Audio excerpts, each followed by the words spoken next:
of your tabled papers. And I'd like to welcome to our meeting this afternoon Ms Caroline Lappin, Chair of BDA NI Council, Mr Richard Graham, Chair of NI Dental Practice Committee, and Mr Tristan Kelso, Director, BDA. And can I thank you for agreeing to brief us at such short notice on this very important issue. And I now invite you to go ahead with your briefing. Thank you very much. The British Dental Association is the voice of dentists and dental students in the UK. As a trade union and a professional body, we represent all fields of dentistry, and in Northern Ireland our work is largely structured around the work of our three committees. The Northern Ireland Dental Practice Committee, which represents independent general dental practitioners. The Northern Ireland Salaried Dentists Committee, that represents dentists employed in the community dental services, and the Northern Ireland Council, which considers the overarching issues and the importance of dentistry in Northern Ireland, such as workforce. So firstly, thank you very much to the committee for the opportunity to present to you today. We are very encouraged to see the institutions back up and running, and we hope that our evidence will be informative to you, the committee, as it establishes its forward work programme. We will trust that you will forgive us if it's a little bit rough around the edges. It's not every day you get asked the opportunity to step into the minister's slot at such short notice.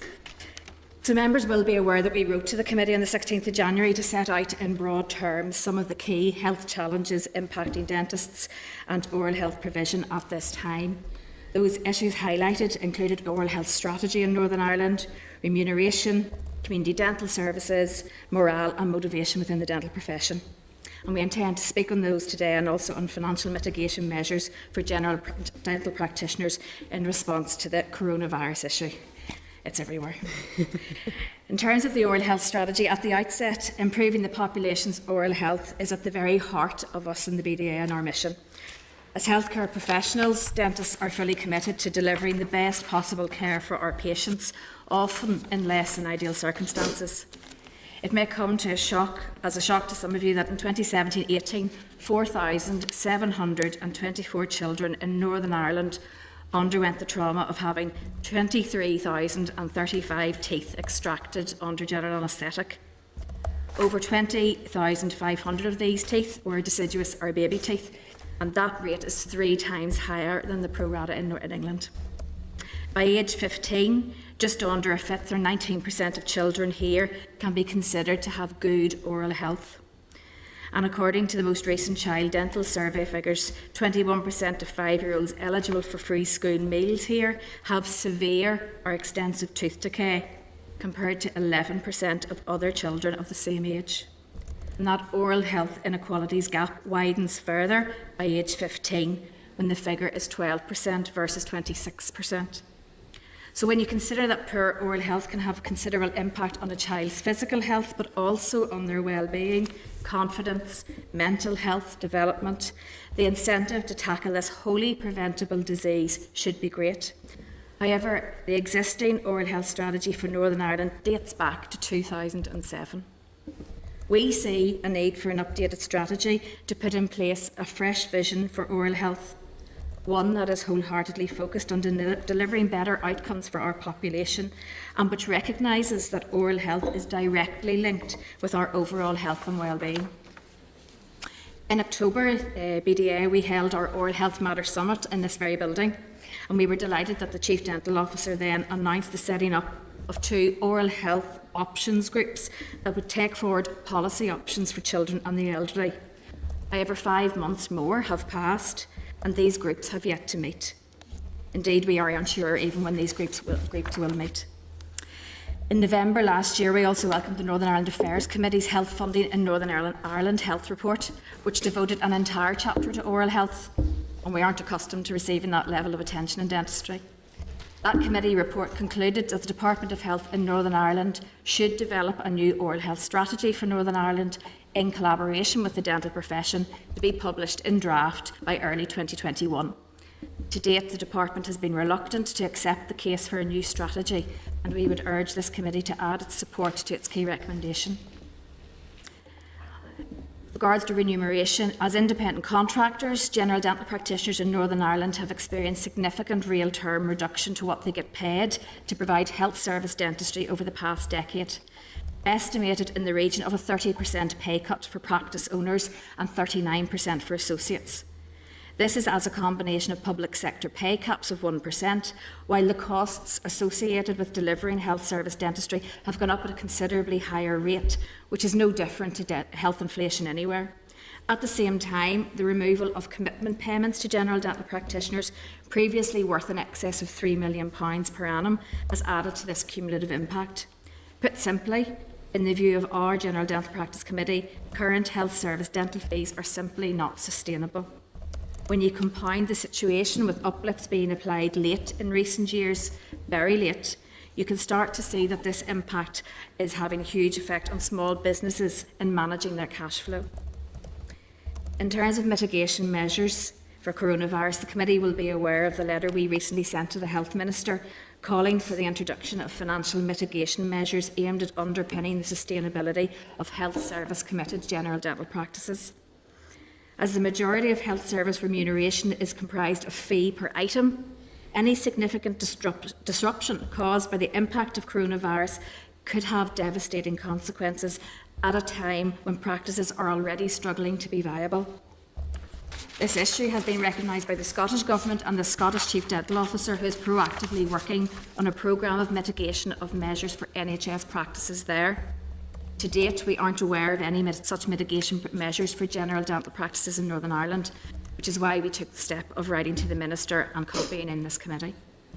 It is in everyone's interests to make health service dentistry sustainable for the future, including in an issue as potentially serious as coronavirus. In terms of our community dental service, while our community dental service comprises approximately only 7% of the workforce, it is the community dental service that is charged with caring for some of the most vulnerable cohorts in our society, not least the frail elderly population. It was noted in the HSC workforce strategy that 40% of community service dentists are due to retire by 2025.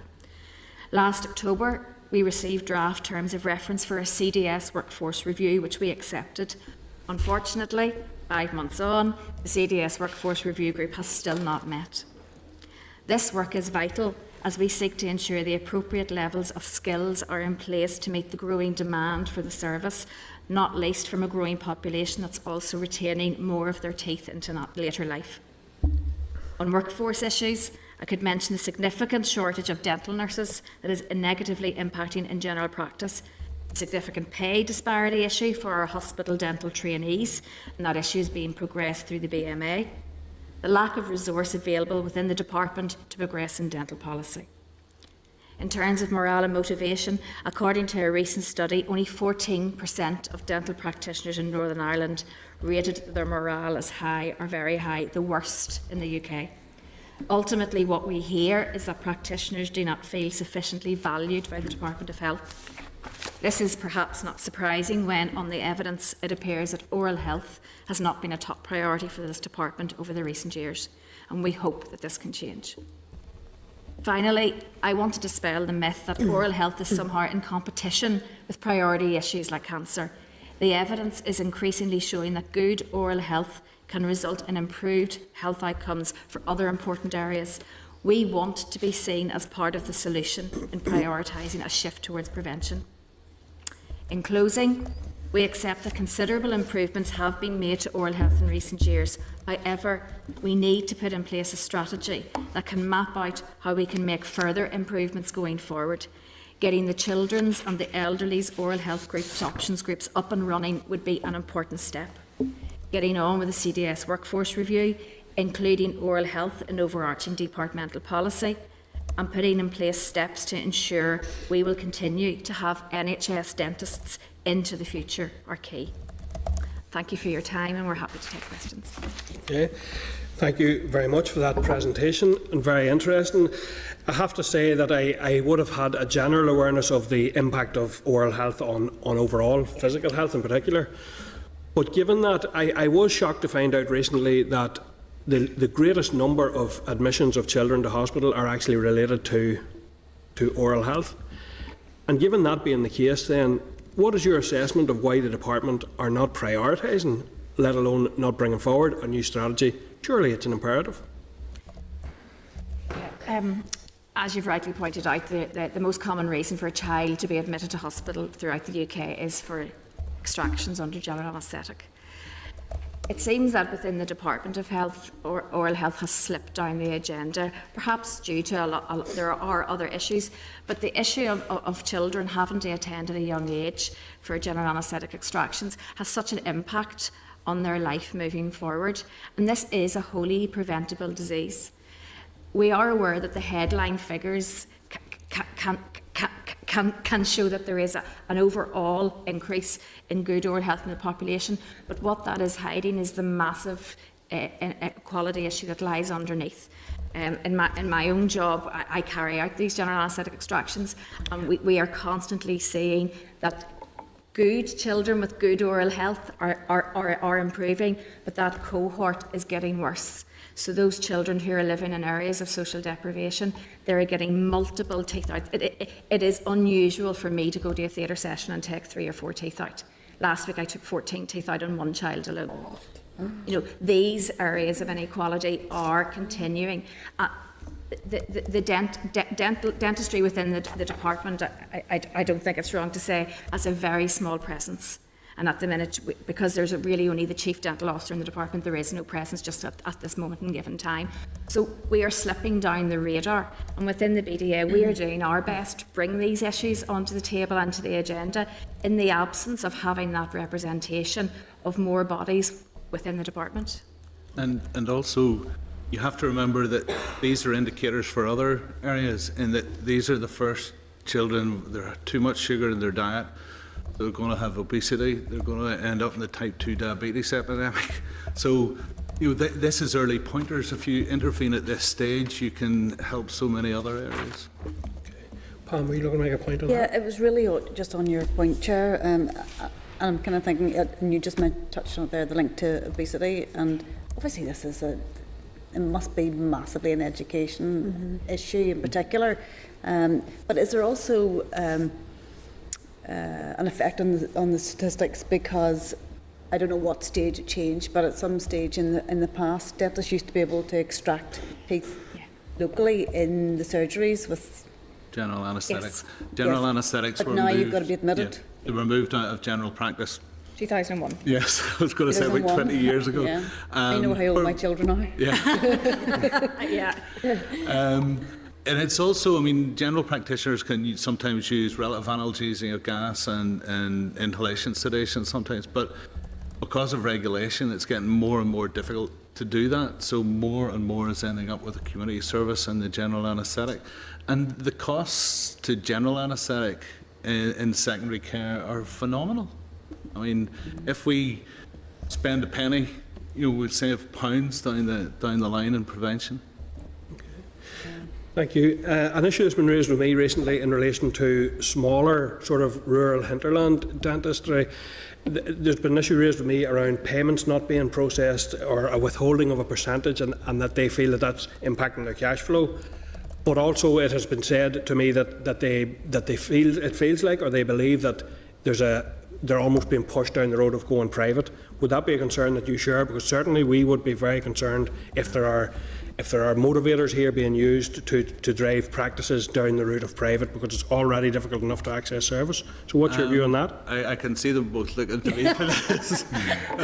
Having worked in the mission fields of West Tyrone all my practicing career, I think you're probably talking about the Practice Alliance here, where it's getting more, and the Practice Alliance was designed in a time where 2 men worked in a practice, say a practice had 2 surgeries. 2 men, they worked full time, and the Practice Alliance is based on you having a certain number of patients per dentist, a certain number of paying patients per dentist, and a certain gross per dentist.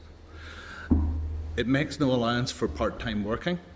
So if you have, say, 4 young female dentists working in those 2 surgeries, and they're working part-time, they won't be able to meet those commitments, those numbers.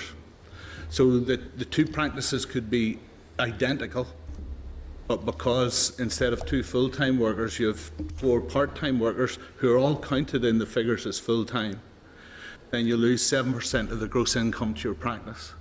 And that can be a considerable amount of money. You're talking into the tens of thousands of pounds. And that's the difference between a practice surviving and not surviving. those practices will have only one choice, and that is to go down the independent or private route. If they continue in the health service route, then they will go out of business, and that will be no good to anybody. And that's hugely concerning in itself, but I also think there's a quality impact there in that largely women are working part-time, so this could be directly, and I would wonder, so I think that's something that we will need to keep an eye on and ask I further would agree questions. with you. I definitely agree with you that more and more younger practitioners, not just women but men, are working part-time because they find the pressures of practice too much. That's concerning to me as well, very concerning, because it messes with your workforce issues as well. If every younger practitioner who comes out and they look at their practicing career, maybe stretching forward now 47 years instead of 40, and the guy, I can't do this full time, so they take one day off a week, your workforce issues are then out by 20%. But I qualified in 1984, I went into practice, you just started, you worked 9 to half 5, Monday to Friday, sometimes 9 to 8 on a Thursday, and 9 to 1 on a Saturday, and you just worked. Younger practitioners just cannot work under the pressures with increased regulation and probity that there aren't. You just couldn't do that. Okay. Thank you. Going to members now, and I have Paula, Gemma, Pam, Jerry, Sinead and Arlea. In that order? Good morning and thank you. Just quick, straightforward questions. First of all, what is your position on the fluoridisation of water? Is that a policy you support? And the second one is, I think Tristan, you were at the Royal College of Paediatrics and Child Health when they launched their State of Child Health report. And when I looked it up, there wasn't any data. I'll give it, maybe try and get you the specifics here. There wasn't any data in terms of the comparisons across the four parts of the UK. And I'm just wondering how you're fitting in really with their campaigning, because obviously, as you say, it seems like a very small issue around child dental health. But if you're linked in with bigger organisations, so it's really just about how you're sort of trying to collaborate to push this stuff forward. If I could take the second part of the question first, we have been linking in with the RCPCH more closely in recent years. There is a little section in their latest report about oral health, and certainly they have voiced their support in favour of a new oral health strategy. I suppose there were figures around the GA extraction rates for the other 3 countries. Northern Ireland, I think, had been missed, which we were a bit disappointed about, but I think the reason behind it was the figures from Belfast Trust were missing, so they were deemed incomplete figures. Okay. But even with the incomplete figures, I think we're all agreed they're very damning. Sorry, the first part of the question, on water fluoridation. Yeah. I think really the BDA position would be where there is local demand for it, we would be supportive. I think we're cognizant of debates in previous years and all sorts of issues.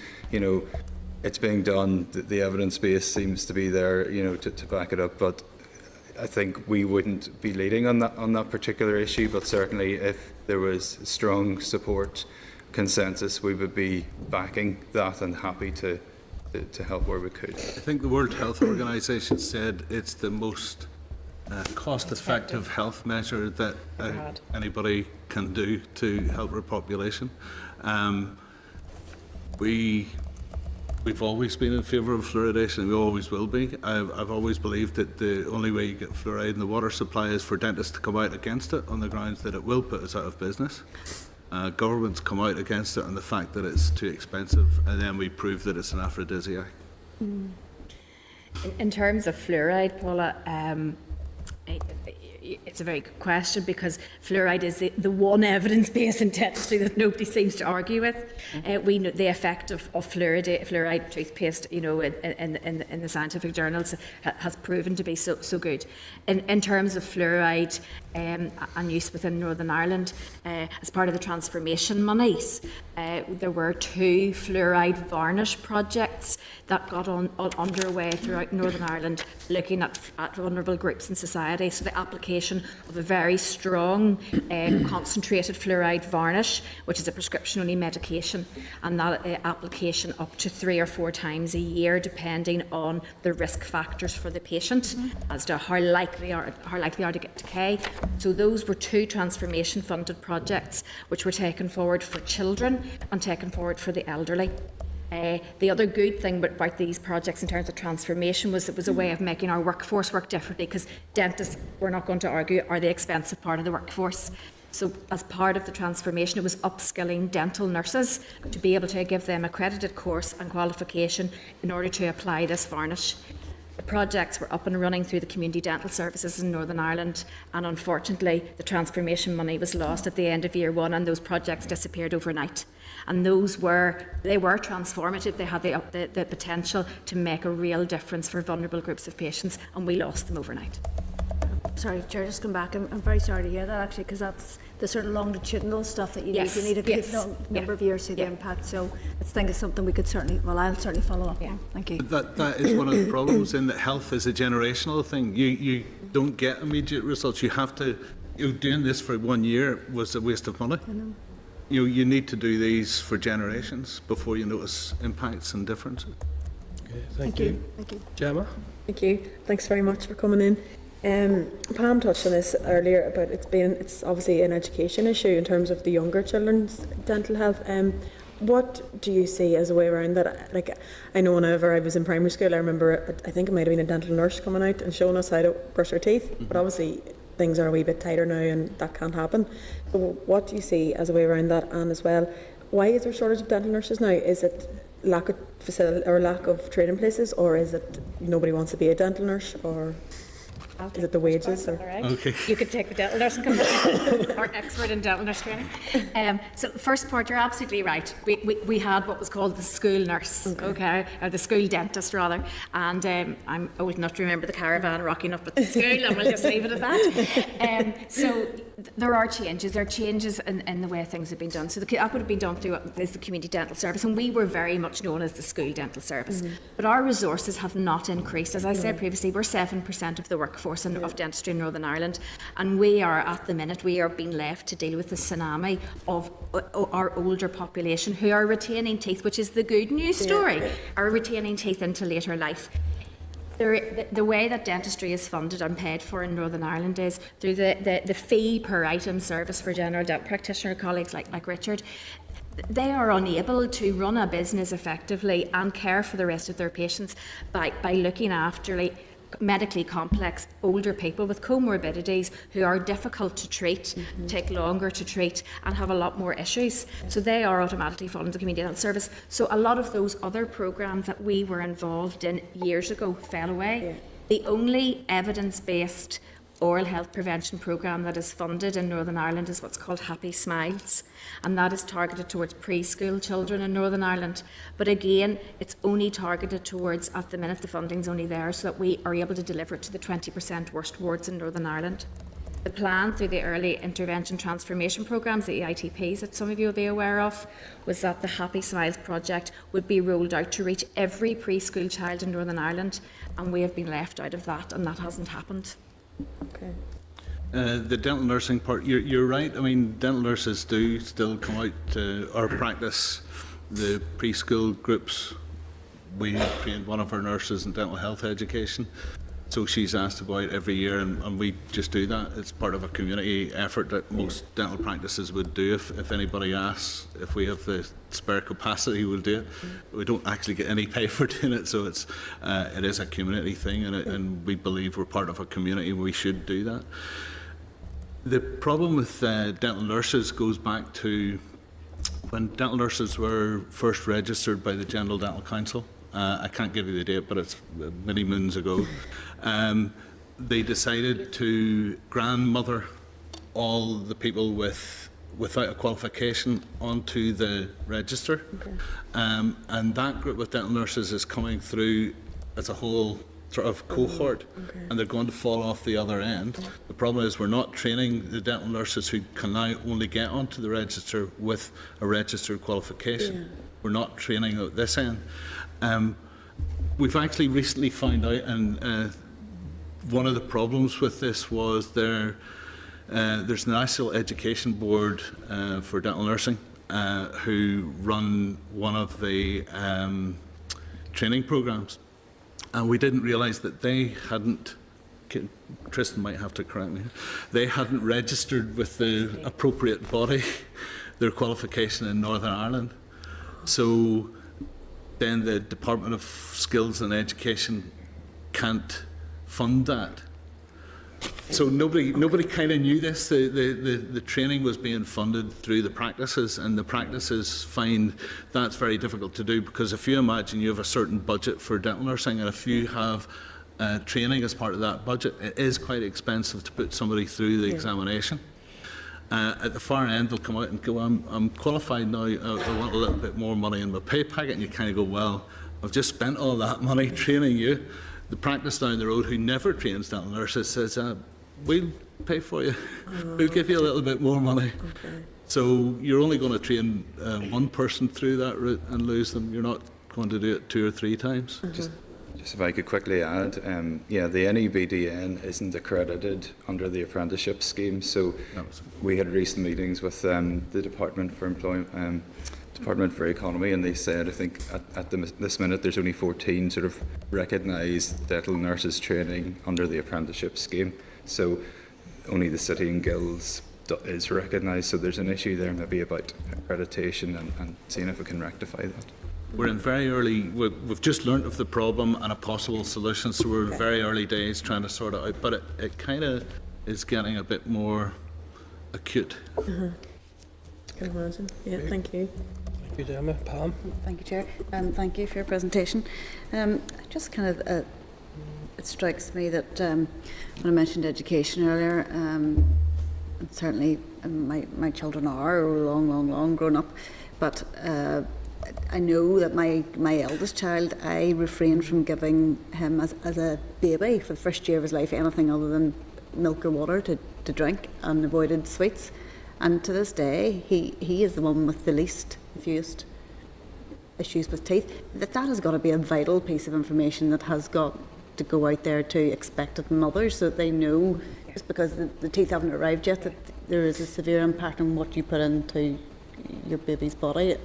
You know, the outcomes are hugely significant. Yes. And obviously, when you have problems with your teeth, that has a desperate impact on your mental health as you grow up and become a teenager and an adult. But what my question actually is, you know, what is the reason for the department resisting a new strategy that's so badly needed? Is it simply down to resource money issues, or is it because we haven't been here looking at the issue for the last 3 years? What do you believe is the actual issue that's preventing that strategy? I think the Northern Ireland Affairs Committee put it really well in their report, the health spending in Northern Ireland report, that said there's a lot of ad hoc initiatives and things that are going on that are good, but there isn't that overarching strategic approach towards dentistry, towards oral health. You know, back to the RCPCH, this one-child approach, you know, dentistry has been disconnected and oral health has been almost not recognised as part of the wider prevention and general health and well-being, you know, all of those issues. In the response, all I can say is, I mean, we have, you know, is it our position, or is it our job, if you like, to lobby so hard on oral health issues? We have been doing it for the past number of years just to get the department to recognise there is a problem. And the response that we get is, well, because improvements are being made, we're on the right path. They've said that all the targets that were set in the 2007 strategy have been met and indeed exceeded. But, you know, we know, we can see the inequalities, we can see the GA extractions continue to persist. We've been told it's a resource problem, and I think there's a human resource issue within the department in terms of the real lack of resource dedicated to dentistry and to oral health, and to actually help drive these things forward. Whatever issue within dentistry that you look at comes up time and time again. You know, we can see where the CDS workforce reviews have been left right to the end. You know, dentistry is sort of the poor relation, the sort of Cinderella there. And I think it's about trying to, you know, we're not in competition. I think if you tackle this one and make it part of you get so many wins. You make benefits on oral health, you make benefits on the childhood obesity thing. There are common risk factors there. You know, let's find a common solution. So I think it's down to resource, but sadly from previous experience I know that the department give the exact same reasons for years around a new cancer strategy, and that was put off for years, and it took a lot of the charities years and years campaigning, and eventually they yielded and they got a new cancer strategy. So, you know, the need is there. I think it's just acknowledgement, and let's see how do we put the outcomes in the population first. Pam, we've found through data from the Business Services Organisation that in the under 4 children age group, there is 65,000 children who are not registered with a general dental practitioner in that early years. And as my colleagues have alluded to, there are some pockets of very good work in and around general dental practices who will provide for no fee or anything, go out to provide some preventive advice to a little group or a church group or any sort of community thing. We do that within community services. But it's all, you know, you've heard the phrase pilotitis so many times. These little pockets of work, and we come back to the same issue all the time when there's no overarching strategy or vision for healthcare to follow. These pockets of work can't be sustained because they can't be funded. We used to be very involved in antenatal prenatal clinics. I always get the wrong one. Or antenatal clinics, yeah. So we used to go to those mother and toddler groups. For instance, within the trust that I work in, we still do that. We still have some involvement with the Sure Start, but I'm aware that throughout Northern Ireland, so many of those Sure Start groups were pulled back. Again, you're relying on local people who almost, you actually maybe become a pain to people that you keep going and going and going until they take it on. But because we don't have that overarching strategy to hang our hat on, it's increasingly difficult. In England, they had a big campaign called the Dental Check by One to encourage registration, to encourage people to take their child along at the early age before the age of 1 to the dentist. That has made a big difference there. We have nothing like that. We have very little engagement with health visitors, district nurses, community midwives anymore. We need that overall strategy to bring things together. Thank you. Thank you. Jerry? Thanks, Chair. Thanks, Caroline, and thanks for the follow-up. My sister's a dentist, so I don't know if that's a declaration of interest, but just We'll to take put it that as on record, thank you. We'll assume you have very good teeth, Jerry. Please don't comment on that. Yeah, I mean, obviously it's very concerning to hear about the morale being very low. That's worrying, and the sort of the bad oral health figures are concerning, and it's worrying but not surprising the fact that it's people with, you know, from deprived areas that are the most impacted by that.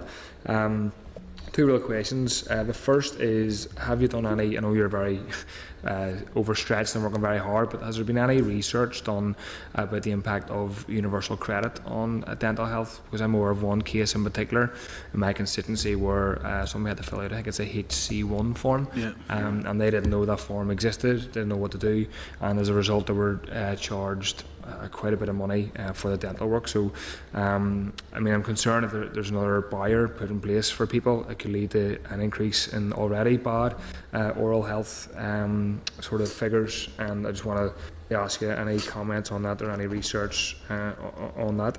The other question is around the coronavirus. I mean, is there anything that you feel the department should be doing but isn't? Is there anything that dentists or dental practitioners could do but don't have facilities to do? So just kind of an open question about coronavirus. I'd probably take the universal credit one. You're right, universal credit is going to be a barrier to access to dental care. Patients, when they come in, they have to sign a form which declares what exemption they have. If they can't sign any of those areas, or if they're on universal credit, they're not automatically entitled to free care. So they have to fill in a DA or HSC1, which is about the size of the telephone directory, and it's a very complicated form to fill in. We used to be able to advise people, you know, which part of the form to sign and to tick, but it's become so complicated that we now just say to people, if you don't have proof of exemption, you must tick the box that we haven't seen it. It is a barrier. I don't think there's been any work done on it, but we're hearing anecdotally from dental practices that people don't know whether they're exempt anymore. People who have been exempt for 20 years suddenly are going, why do I have to pay? Now, they should get the money back through the system, but either they fill in the HC1 form before they get the treatment, appear for treatment, or they come, they get the treatment, they pay for the treatment, they fill in the HC1 form, and then they get reimbursed from the DHSS.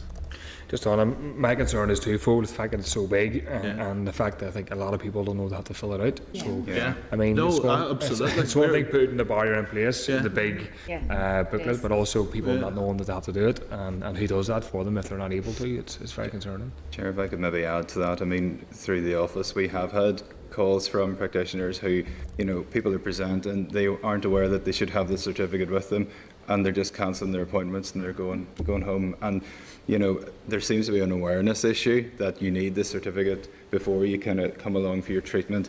And that's something we've asked the board to feed into, in any sort of promotional works, but we're not aware of any evidence of that as such. So there is an awareness issue, I would say. We've also had a couple of practitioners who have tried to help people, got it wrong, and they've ended up with letters from probity saying, why did you do this? Presumably, dentists aren't trained to do that. No, we're not. There's a question of having the time to do it as well. So who does that? That's a very good question. I mean, what we do is we now refer them to the local DHSS office for help to fill in the form, and they will help. They are very, very good, but it's a barrier. There's no doubt about that. It is a barrier. Thank you. Sinead? Thank you, Chair. That's quite worrying, actually. And I will move on to give you the opportunity to speak a little bit about the COVID-19, but I want to reassure you I have heard everything else and those other everyday issues. But I suppose there is, in terms of the business model that is a dentist practice, I'm not sure, and I know it's a live, ever-moving debate. So there was yesterday talk about the budget and rates relief, and I know there's conversations happening within the executive on whether that's possible or not going forward. And I presume, would I be right to presume that dentist surgeries would come under that in terms of the rates possible? We already get rates reimbursement. Fully? Fully. Okay. Well, depending on your health service commitment, you have to have a certain percentage health service commitment. If you're over 85% health service committed, you get full rates reimbursement, which is then every 10% that you fall below that. Well, that's reassuring to hear. So then I'll move into, because your day-to-day practice is about if you have people in the chair having dentistry work done, then you get paid, essentially. And if they're not there, a large part of your work will be that there is no income to cover your fixed costs of opening the door, turning on the lights, the heat, paying staff. And that's, I suppose, then just to have a full understanding of that model that you're working to. So it's good to hear that the rates relief is there, and that's a less pressure on you. So it is then, I suppose, in terms of understanding your ask in the event of trying to project forward in COVID-19. And I know it isn't always good that we're leaning into the worst case scenario, but I suppose we have to have an understanding of what that would look like to make sure that any measures or help that was directed towards you would have a real impact to be able to keep the doors open at the end of this. I would love to be able to answer the question. I can give you the business model. What happens within dental practice is we are paid through three basic ways. The first way, as you described, is item of service, and that needs a patient in the chair, and whatever treatment they get done, we claim through the business services organisation. The second one is we get paid a certain amount continuing care and capitation payments. So if you have, the capitation payments are for children, so most of children's dentistry is by capitation. So you get paid a certain amount depending on the age of the child and deprivation areas and things like that. You also get paid a certain amount for adults. It's a much smaller sum because the majority of the payments come through on the item of service. We also get a certain number of allowances. The chair alluded to the practice allowance, which is the very big one, which goes to all practice owners. And it can amount to, in a health service committed practice, 11% of your practice income. But as you put out, if there is no practice income, 11% of nothing is still nothing. So we don't know where we stand. We will still get the capitation and continuing care payments. We will still get a certain number of the allowances, but the majority of the income comes through item of service. And we worry that if practices are told to shut down, there will be nothing in place, and some practices may shut. There is no fat in the system anymore. Just for clarity, the capitation is the children's payment. Is that if the child presents or not? No, they have to come in to be registered, and then they're registered for 2 years. After 2 years, the Department of Health takes them off our list again.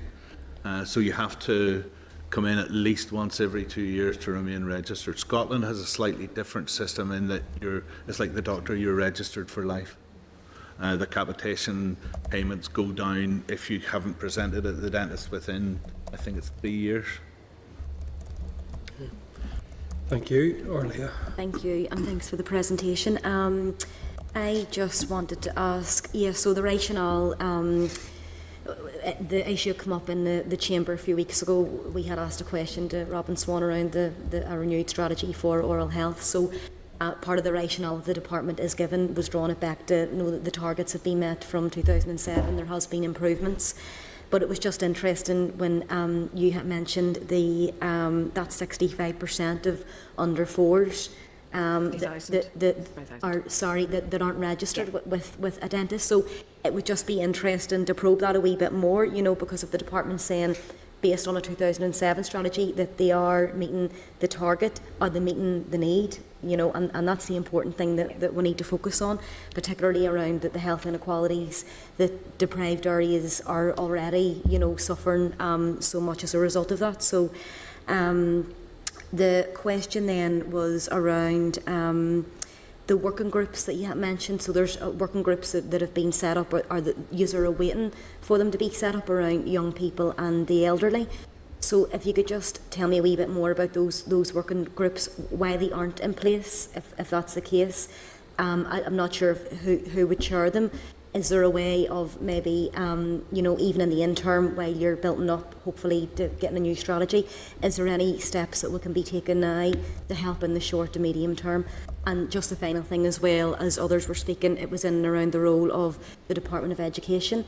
I know oral health is a health issue, but I mean, similar to mental health and all the other issues, surely the Department of Education would or could have a role in helping educate our young people from a young age. That would then be a preventative measure, to look after their oral health. Thank you. First bit around you're absolutely right. I mean, how can you say that we've reached the targets if you've got 65,000 children who haven't been registered and we actually don't know what the state of their oral health is? So last year we had, for the first time since 2013, a survey of 5-year-old children in Northern Ireland. That survey was done last year, and the results have not yet been made public. We don't know the outcome. We have heard various bits and pieces, but nothing official from the evaluation of that. So we don't know. But I suppose most importantly, as you have pointed out, it's these inequalities that have crept in.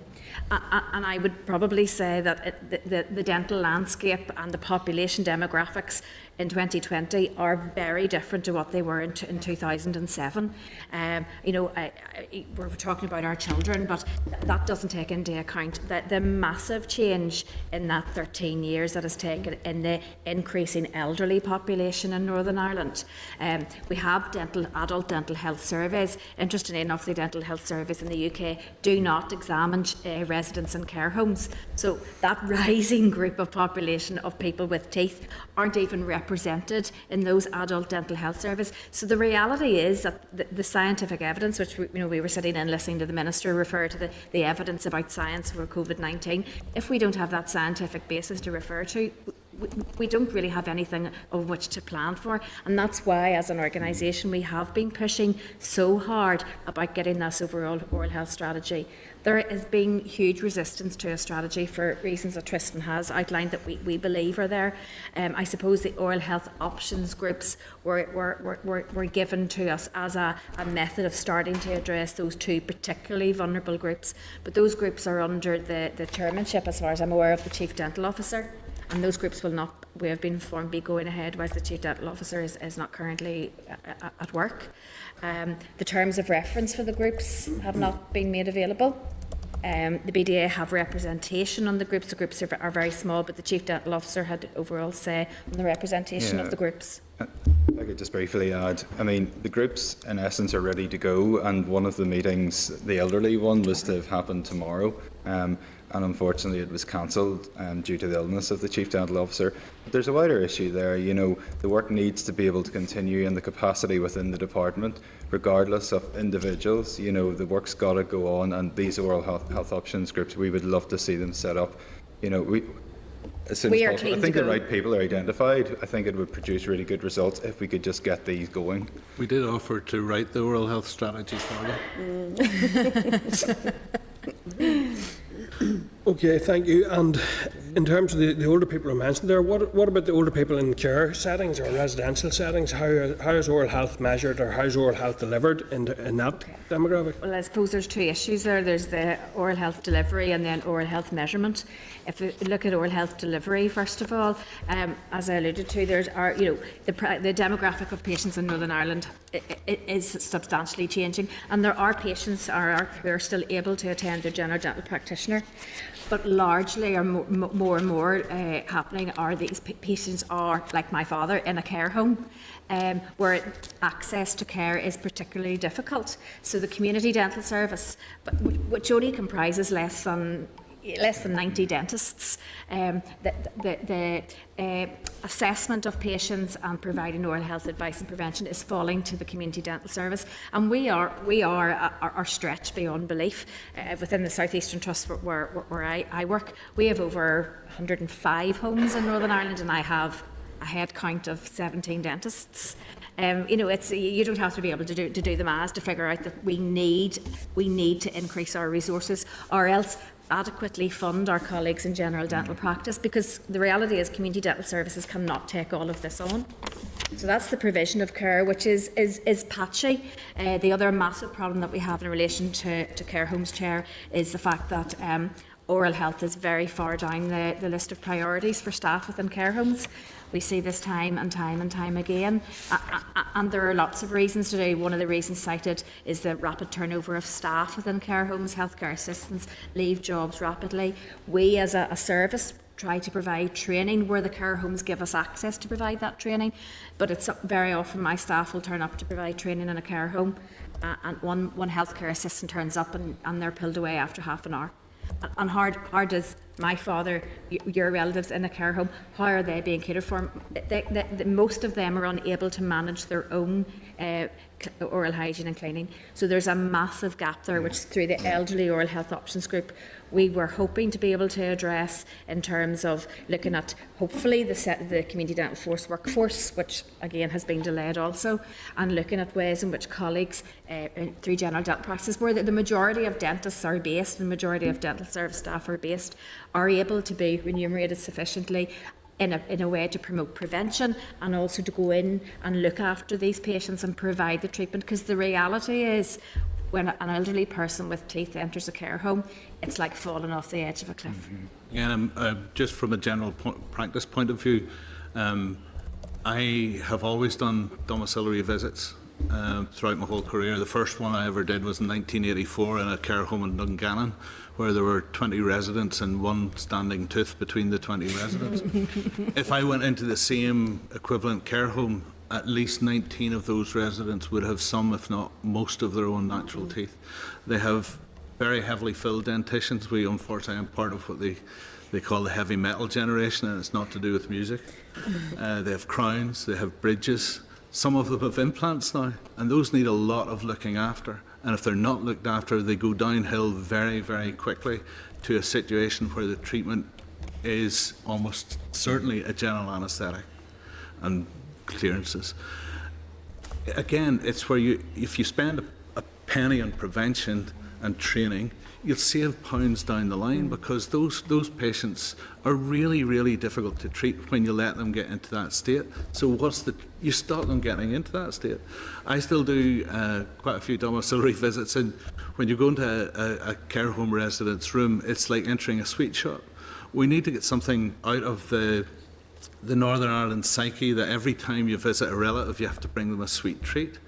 Bring them something else, for goodness sake. You know, you're doing them no good at all. And also, My mother is great. She's 93, and she thinks a cup of tea is too wet without a cake or a biscuit or a little bun. Here, here. You go well with my mum. But we kind of somehow have to change round that, because I go into care homes, and if you go there at meal times, there's always a cake, there's always a biscuit, there's always something, and it's that little bit of sugar throughout the day that causes the decay. So there's a definite training need there.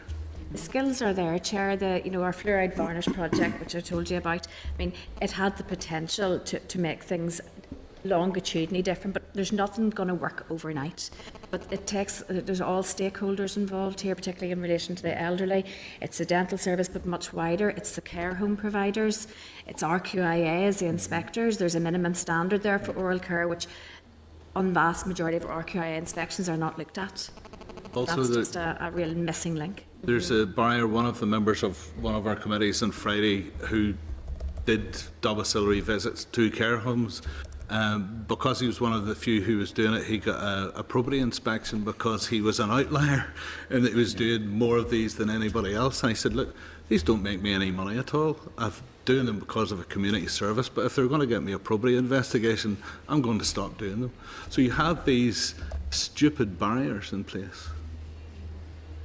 Yeah, listen, I think that was a very, very interesting presentation. I think maybe it would suggest that as a committee we write and ask the department why they're not progressing a new dental health strategy, what the rationale is around that, but also I think why those working groups aren't meeting. I think it'd be very interesting to find out. I think because there's clearly huge issues of deprivation here, and I know there are figures, and it would be useful to see the figures maybe at a later stage in terms of where the levels of deprivation are, what the figures are across different trusts and things like that. But would members agree that we write to the department and seek further information on those two specific issues around the strategy and the working groups? Agreed. Okay, thank you for coming along on very short notice, and thank you. Thank you very much for doing this. Okay, all the best now, safe home.